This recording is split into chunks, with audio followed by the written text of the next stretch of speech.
जय जिनेंद्र।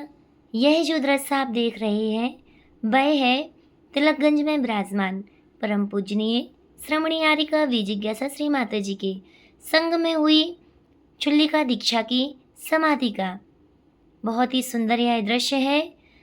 हर मनुष्य के जीवन में यह क्षण प्राप्त नहीं होता है। जी हाँ, 10 अगस्त को परम पूजनीय आर्यिका विजिज्ञासा श्री माता जी, जो कि परम पूज्य आचार्य भगवान विराग सागर जी एवं परम पूज्य पट्टाचार्य भगवान विशुद्ध सागर जी महाराज की लघु शिष्या, उनके ही आशीर्वाद से एक श्राविका के लिए चुल्लिका दीक्षा प्रदान की गई, जिनका नाम रखा गया जिनाज्ञा श्री माता जी। पूज्य माता जी का यह परिवार जो बेहद भक्ति भाव से लगन पूर्वक पूज्य माता जी की सेवा में तत्पर रहा। तिलकगंज के सभी समाज ने पूज्य माता जी की बैयावृत्ति करी और पुण्य का संचय किया। ये देख रहे हैं आप पूज्य माता जी की समाधि का डोला। 20 अगस्त को पूज्य माता जी की 11:30 पर सभी प्रकार के परिग्रह का त्याग करते हुए, चारों प्रकार के आहार का त्याग करते हुए, सभी से ममत्व भाव का त्याग करते हुए भगवान की भक्ति में लीन होकर के समता पूर्वक समाधि मरण किया। जैसे ही श्रद्धालुओं को इस बात का समाचार प्राप्त हुआ, भक्तों की भीड़ माता जी की समाधि में सम्मिलित हुई और यह डोला तिलकगंज से चलता हुआ बाजे गाजे के साथ मंगलगिरी अतिशय क्षेत्र की ओर गमन किया। पूज्य माता जी का पूरा संग और साथ ही जनसैलाब उमड़ पड़ा। कहा जाता है कि चाहे एक साधक की निर्विघ्न समाधि संपन्न करा लो या फिर 100 मंदिर बनवा लो, उतना ही पुण्य भक्तों के लिए मिलता है। तिलकगंज समाज ने भी पूज्य माता जी की दिन रात सेवा बैयावृत्ति करी। किसी भी प्रकार की कोई असुविधा महसूस नहीं होने दी। यह डोला जा रहा है मंगलगिरी अतिशय क्षेत्र की ओर। चाहे आंधी आए, चाहे तूफान आए, लेकिन भक्तों की श्रद्धा कम नहीं होना चाहिए। बारिश हो रही थी और श्रद्धालु जा रहे थे माता जी का डोला लेकर के। डोला कटरा में से होता हुआ, वर्धमान कॉलोनी से निकलता हुआ सीधा पहुंच रहा है मंगलगिरी अतिशय क्षेत्र की ओर।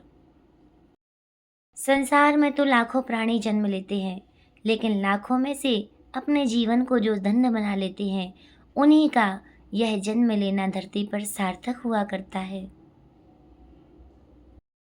हर एक श्रद्धालु नतमस्तक था कि ओहो, धन्य है ऐसी साधिका जो 92 वर्ष की उम्र में भी इतनी कठिन तपस्या करती रहीं, समतामय परिणाम रखती रहीं। कहते हैं बहुत ही बिरले प्राणी होते हैं जिनके लिए यह मनुष्य पर्याय प्राप्त होती है, और मनुष्य पर्याय पाकर के भी उनमें भी बिरले प्राणी होते हैं जो संयम को धारण कर पाते हैं। और उसी संयम को धारण किया चुल्लिका श्री 105 जिनाज्ञा श्री माता जी ने।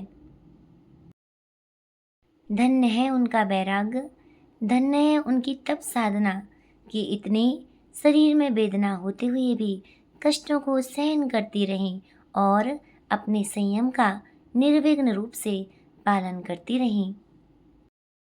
जैन शास्त्रों में दीक्षा को अंगीकार करने के बाद मरण नहीं बोला जाता है, उसको तो मरणोत्सव के रूप में मनाया जाता है, समाधि उत्सव के रूप में मनाया जाता है। देख रहे हैं आप कितना सुंदर यहाँ पर डोला सजाया गया। जैन धर्म की ध्वजाएं भी यहाँ पर फहराई गई। श्रद्धालुगण बड़ी श्रद्धा के साथ इस डोले में अपना सहयोग करते रहे। धन्य है ऐसे बच्चे जिन्होंने ऐसी माँ की कुक्षी से जन्म लिया, जो पूरे जीवन भर देवशास गुरु पर अकाट्य श्रद्धान रखती रहीं, विवेकपूर्ण जीवन यापन किया और साथ ही धर्म को अपने साथ में रखा। कहते हैं हर जीव दीक्षा को धारण नहीं कर पाता, पिछे कमंडलों को अंगीकार नहीं कर पाता।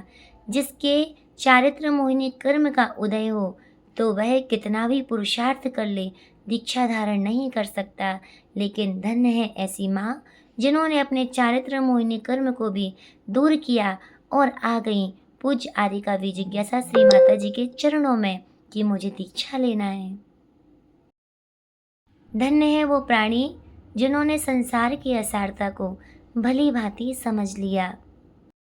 सब कुछ होते हुए भी सब कुछ का त्याग करना यही वैराग्य हुआ करता है।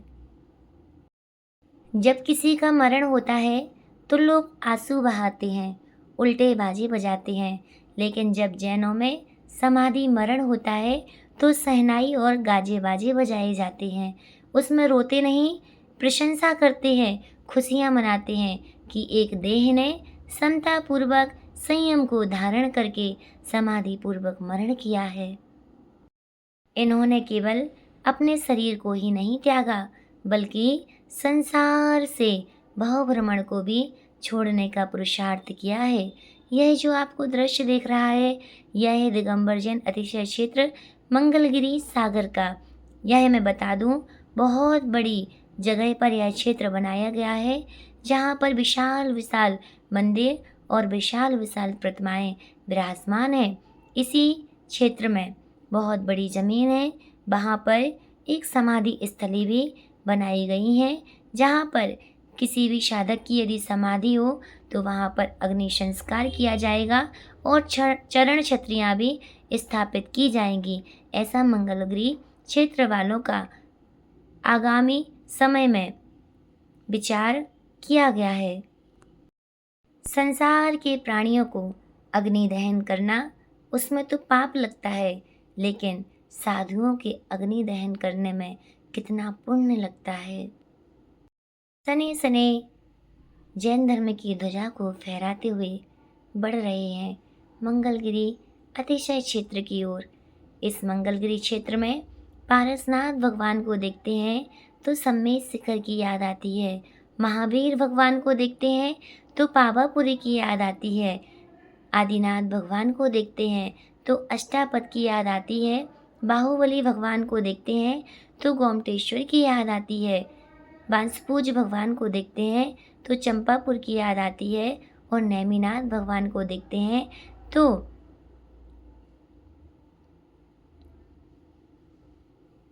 गिरनार की याद आती है।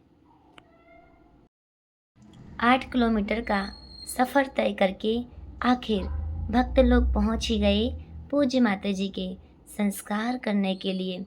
धीरे धीरे बढ़ते जा रहे हैं सभी लोग। पीछे आपको कितना सुंदर मनोरम दृश्य दिख रहा है।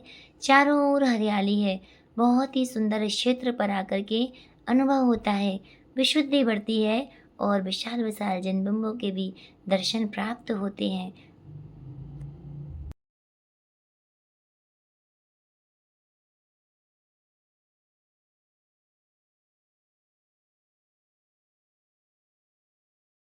मोक्ष के प्रेमी हमने कर्मों से लड़ते देखे। मोक्ष के प्रेमी हमने कर्मों से लड़ते देखे।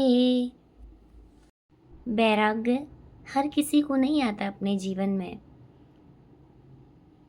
प्राणी विलखता है, रोता है, पर घर में ही फंसा रहता है। धन्य है ऐसी पूज्य माता जी जिनके 5-5 पुत्र होते हुए भी, अपार वैभव होते हुए भी दीक्षा को अंगीकार कर लिया। कहाँ गए चक्री जिन जीता भरत खंड सारा। कहाँ गए भय राम लक्ष्मण जिन रावण मारा। कहाँ कृष्ण रुक्मणी सत्यभामा अरु संपति नगरी। कहाँ गए भय रंग महल अरु सुवरन की नगरी। नहीं रहे वह लोभी कौरव जूझे मरे रण में। गए राज तज पांडव बन को अग्नि लगे तन में। पहुँच गई हैं पूज्य माता जी जहाँ पर यहाँ पर अग्नि संस्कार किए जाने हैं। भक्तों की भीड़, श्रद्धालुगण ले गए माता जी को गंतव्य स्थान पर। वहाँ पर उल्टी परिक्रमा लगा करके पूज्य माता जी को वहाँ पर स्थापित किया गए। आगे की क्रियाएं अभी संपन्न होंगी और उन क्रियाओं के माध्यम से अर्घावली समर्पित करते हुए, गुरुओं का स्मरण करते हुए, सिद्ध श्रुत समाधि भक्ति पूर्वक पढ़ते हुए यहाँ पर अग्नि संस्कार किए जाएंगे। चल रही हैं क्रियाएं, आगे की विधि। यह जो आपको पीछे दिख रही है, यह अभी वृक्ष के ऊपर टांग दी जाएगी। यदि यह जीव देव पर्याय में गया होगा तो उसको सम्यक दर्शन प्राप्त हो सके कि ओहो, मैंने तो दीक्षा को अंगीकार किया था, मैंने तो गुरुओं के चरणों की वंदना की थी, मैंने तो देवशास्त्र गुरु पर अकाट श्रद्धान किया था, व्रत लिए थे, नियम लिए थे, उपवास किए थे, संयम को धारण किया था। यह विचार करके उनको सम्यक दर्शन प्राप्त हो सके। हमारे जैन धर्म में नारियलों से एवं चंदन की लकड़ियों से, उसके साथ ही और भी लकड़ियों से अग्नि संस्कार किया जाता है। घी डाल करके, कपूर डाल करके अग्नि प्रज्वलित की जाती है मंत्रावली आहुतियों के साथ। यहाँ पर देख सकते हैं आप लोग किस प्रकार से लोग यहाँ पर अर्घ समर्पित करते हुए, मंत्रों का उच्चारण करते हुए एक साधिका के लिए अग्नि समर्पित कर रहे हैं। यही है संसार की असारता। जीते भी लकड़ी, मरते भी लकड़ी, देख तमाशा लकड़ी का। जीवन तो छन्ने की तरह है, ना जाने कब सूख जाए। जीवन एक दर्पण की तरह है, ना जाने कब टूट जाए। इच्छामी माता जी।